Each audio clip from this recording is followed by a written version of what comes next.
Claire Miller, what the hell were you up to? Did you ever see your mother with this book? Yeah, all the time. Really? How come I ain't? Because you're never home, and when you were, you just sat in your chair and you didn't pay no attention. Well, of course I don't pay no attention. You two sitting around all day, chirping away like two birds fighting over an onion ring. Now, give me a break. What is this thing? It's Mom's necklace book. You know Mom's necklace with the glass thingy? She's put it on the page and she'd read the words through the glass. She did it all the time before she went out. Before she went out? Yeah. She'd go out after you went to bed. Doing what? I don't know. Where's this necklace now? Well, she liked it so much I put it on her, you know, down in the... The grave? Yeah. That's just terrific work. Broke the mold. Good job. Okay. Judy, I like your buns. I'm gonna get those buns. Icon, here we go.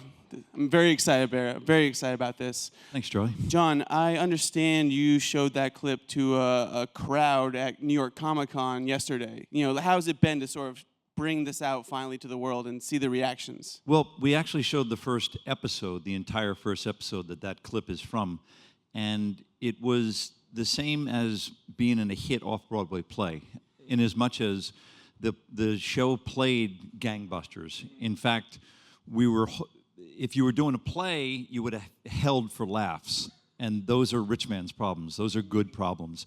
So it's pretty unrealistic to ever assume that 1,200 people, which was the number of people in our audience, are ever going to watch a TV show together, but that was the construct yesterday.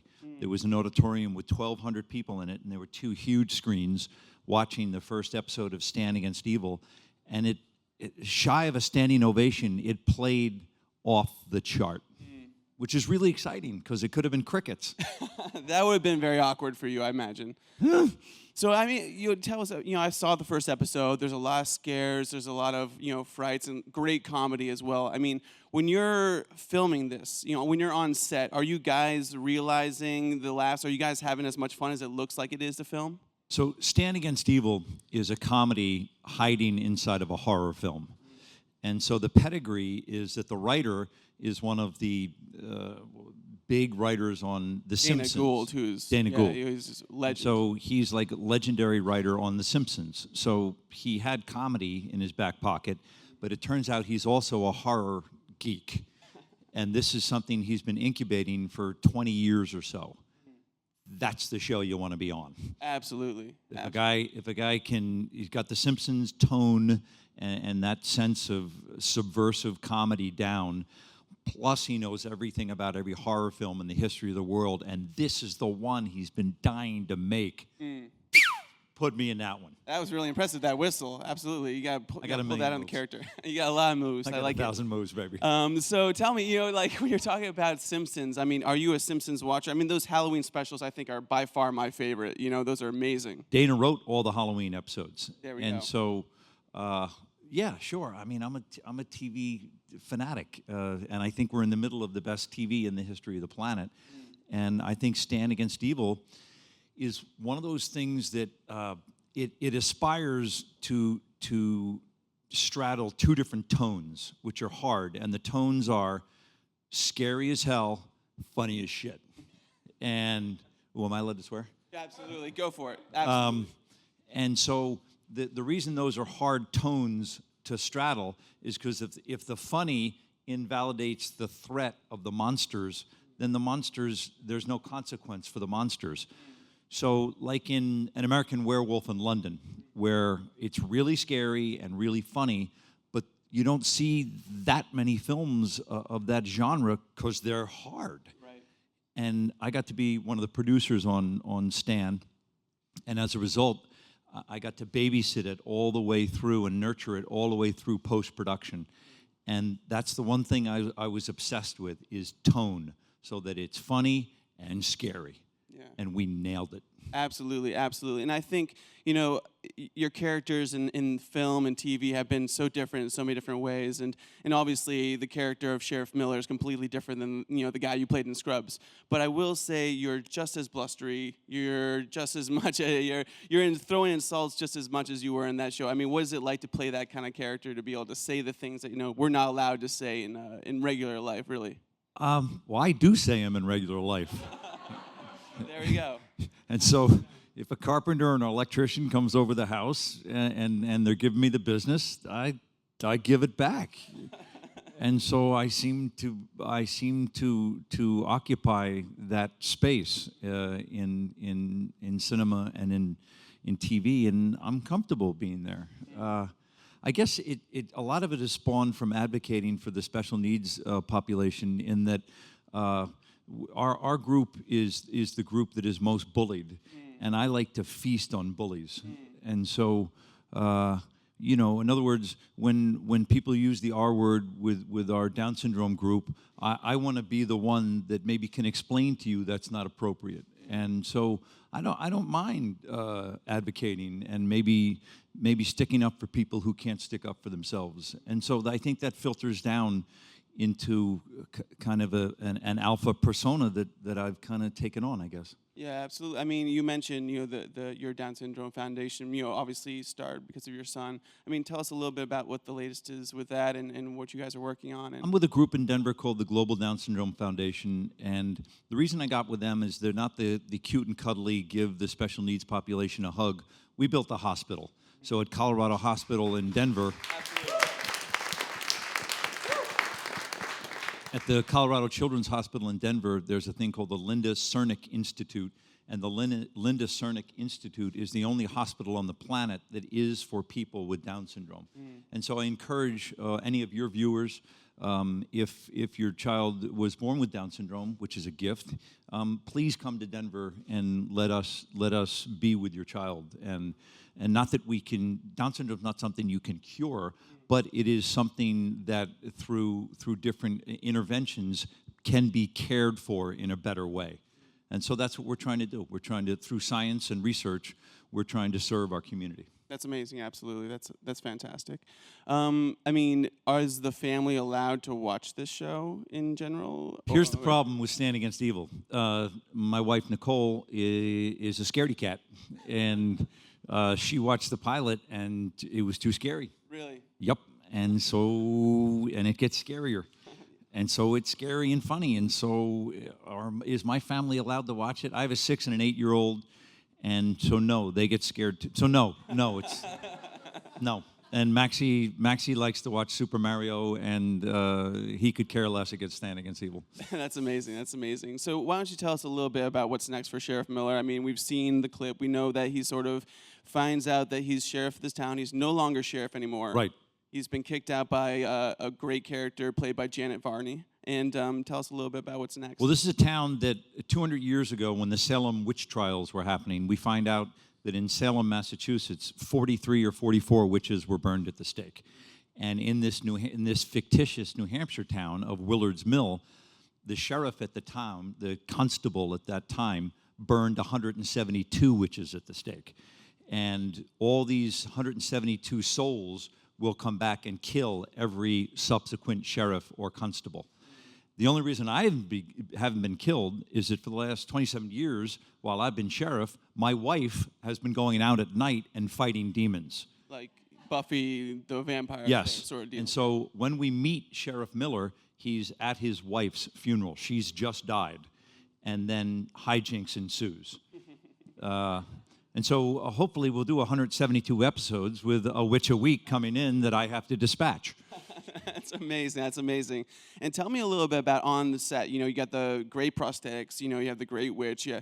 Tell us a little bit about what it's like to act against somebody with a crazy witch mask on or shooting blood everywhere. What's that like? Well, it's a good question, because a lot of times when there is someone like a witch or a demon or a monster, it's a dot right next to the lens. Tennis ball on a stick or something like that. Yes, it's a tennis ball on a stick, and then that will be created by a computer in post-production. Here, we had these magnificent actors who sit in makeup and hair at 3 in the morning till till 9 o'clock, so that's 6 hours. Call time is 9, and they emerge from makeup and hair. And like, for instance, the second episode, we had a goat witch, and he had these horns and this horrifying face, and kind of a combination of a minotaur and a goat / witch.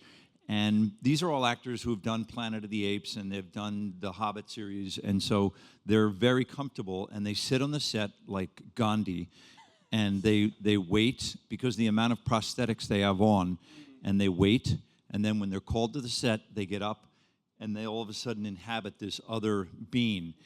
And your question was, what's it like acting with people who are in masks as opposed to a tennis ball next to the lens? And it's infinitely easier, because the imaginary leap that the actors have to take is greatly diminished, because right there is the goat witch, and he's scary as hell. And just tell your truth, that's a scary witch. And so, as opposed to a dot, where you're kind of rolling the dice, hoping that the geniuses in post-production create what the actor is creating in his or her coverage, and that you're not overreacting to what some jackass in the Silicon Valley then drops the ball on 2 months later. And now all of a sudden you look like you're overacting, because that tennis ball you're creating was just the most monstrous, horrible thing you've ever seen. And then when we cut to it 3 months later, it's a Pokemon or something. Yeah, it's a cup of coffee that has hair coming out of it. What? That's amazing. Yeah, they must be infuriated at you, though, with your only special effect is a mustache and some mutton chop. How is it to grow that? Does the facial hair help you get into the character of Sheriff Miller? I wanted to, originally Stan was written as 70 years old, and I'm 57, and so to age Stan up a little bit, we grayed up that beard. I put on about 20 pounds and made him a little more... less like a superhero guy, and more like a guy who's on the downward end of his career. And so when I grew the beard, we grayed it up, and then the creator, Dana Gould, wanted to do kind of a tip of the cap to Robert Shaw's character in Jaws. And so we gave him the mutton chops and the thing, and so it really was just an homage to Robert Shaw's character, Quint, in Jaws. Oh, that's a great one. I love it. If you're going to copy, you copy the best. Absolutely. And tell me a little bit about what it's like to work with a genius like Dana Gould. I mean, is he on set every day? Is he writing every episode? How involved is he with it? I was lucky enough during Scrubs to work with Billy Lawrence, who's kind of the Norman Lear of his generation. And Dana Gould is cut from that cloth. He's a really, really smart guy, ridiculously well-informed about this genre. And the best thing I can say about having a writer or a producer on set is when they can be nimble or very cerebrally agile, so that if something we're doing is working, if it's a B+, how can we get it to A or A-? Can we? Right. And if you have somebody who can dance with you cerebrally and go, oh, here, Charles, maybe try this just a little bit, and not reinventing the wheel, but just adjusting it a little bit, whatever the text or behavior or tone might be. And so if you have somebody like that, then they're contributing, as opposed to somebody who's like, well, could you go a little faster? And it's like, oh, kiss my ass. No, that's not going to make this better. Yeah. And so it's great to have somebody who can contribute and elevate what we're doing. That feels great. Absolutely. And talking about Bill Lawrence, I mean, Scrubs is a show that has lived on, since then in syndication. Comedy Central's playing it all the time. What's it like to have a character that's out there in the ether forever? I'm sure you still get approached to, do that character, take a photo like that character or something like that. Well, what I came to find out with Dr. Cox and the character that Billy Lawrence, the executive producer of Scrubs, wrote, is that writers can write damage. And so because Cox is such a damaged character, he never became a casualty of being redundant. There's nothing worse than seeing a character who just is an exercise in redundancy. We change the channel. And so because Cox was just a casualty of his own self-loathing and a lot of different eccentric behavior, Billy crafted a character that never became redundant. And so that was a gift. Yeah. Absolutely. And have you been able to stay in touch with, Zach Braff out making movies and Donald Faison's doing television himself? Have you guys stayed in the loop, or what's that relationship Well, as been you're like suggesting, post-show? luckily that ensemble's continued to work as actors, which feels good. Judy was just on Devious Maids, and Sarah works nonstop. And so I see Zachy from time to time. I'll see Donald. I haven't seen Kenny in a long time. I watch Neil on The Middle all the time. And when we see each other, it's a love fest reunion, because you got to remember, that was a single camera show, which was shot like a movie, so it wasn't live. So it wasn't like Seinfeld or Friends, where you shoot it for 6 hours on a Thursday night. This was 12 to 14 hours a day. And so over the 9 years, we absolutely, mathematically, spent more time with each other during those shooting weeks than we did with our brothers or sisters or wives or girlfriends or boyfriends, because you were in that hospital for 12 to 14 hours a day, and by Friday, it bled into Saturday, and that was a 16-hour day. And so that was a great run of 9 years, where that group, you either get together or you had to leave, and the group got together. That's great. And speaking of co-stars that you stay in touch with, I understand that you were here in New York when you got your first big break, and that Alda was actually the guy that hooked you up with their break. Tell us a little bit about that story. That sounds amazing. Yeah, I was doing. I was just in a Broadway play that opened on a Thursday and closed on a Saturday. It's always a good sign. It was called Requiem for a Heavyweight, which was a great play. Johnny Lithgow got nominated for an Emmy. David Proval got nominated for an Emmy. But Frank Rich called Johnny Lithgow's character the little train that couldn't. Thanks, Frank. Brutal.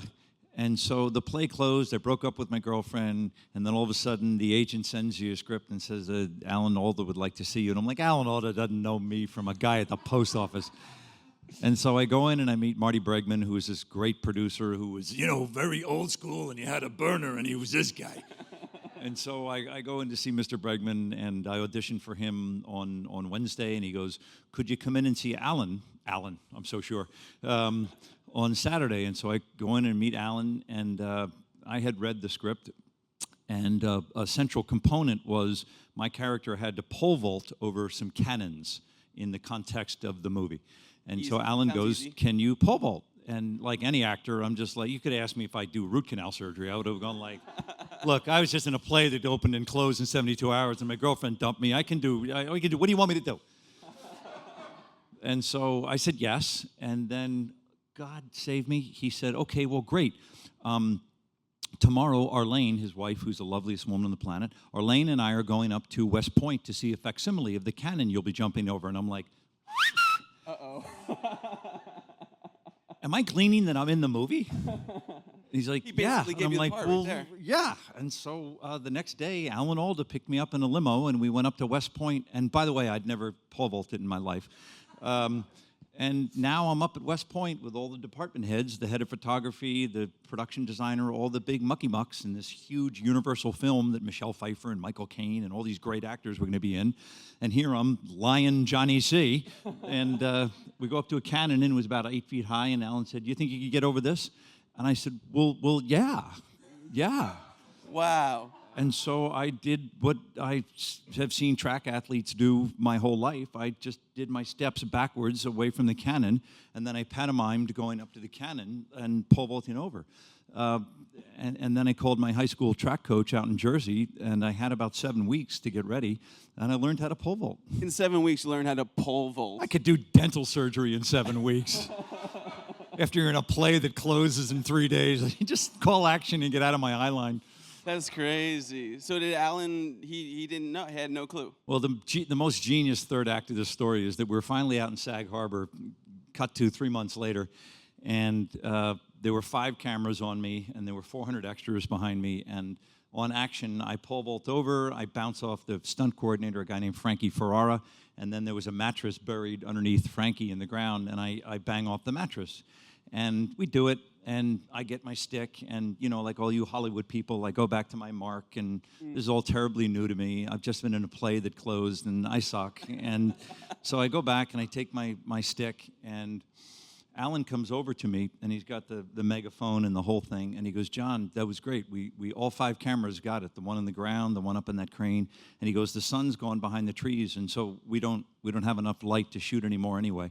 And I said, well, I'd really like to go again. I think I can get much higher, and I've been busting my ass with my Traffico. You know, I want to do this again.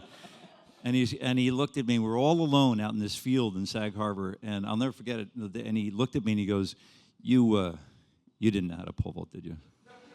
And I said, and I couldn't lie anymore. I hate lying. And I go, no, I couldn't pole vault. And he goes, I know you couldn't pole vault. I just wanted you in the movie. Oh, wow. And I'm like, He knew the whole time. I was like, come here.